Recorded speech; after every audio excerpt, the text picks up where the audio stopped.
We return to our top story. 5 days in, Defense Secretary Pete Hegseth says the U.S. and Israeli war against Iran is, quote, just getting started. The Trump administration stated goals for the operation are to dismantle Iran's missile capabilities, destroy its naval assets, prevent it from obtaining a nuclear weapon, and cut off funding to Iran's proxies. Secretary Hegseth told reporters today the military will take as much time as it needs to achieve those goals. We are accelerating, not decelerating. Iran's capabilities are evaporating by the hour, while American strength grows fiercer, smarter, and utterly dominant. More bombers and more fighters are arriving just today.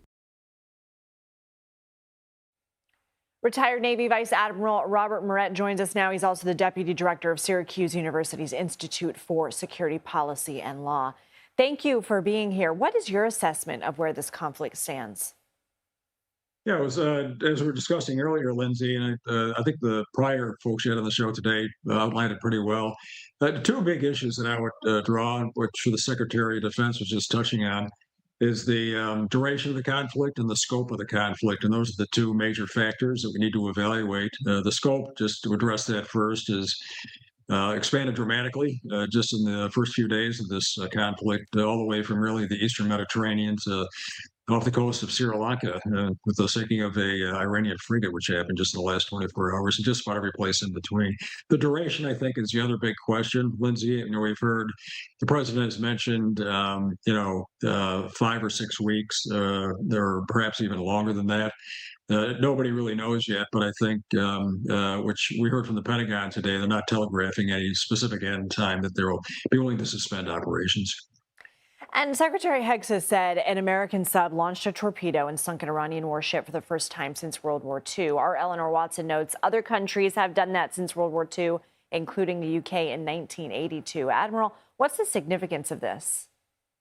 It's just a fairly straightforward maritime attack. My understanding it was a Mark 48 torpedo, which is bread and butter for our submarine force. It's a very lethal weapon that took out the Iranian frigate. Would certainly be the weapon of choice for an attack such as this type.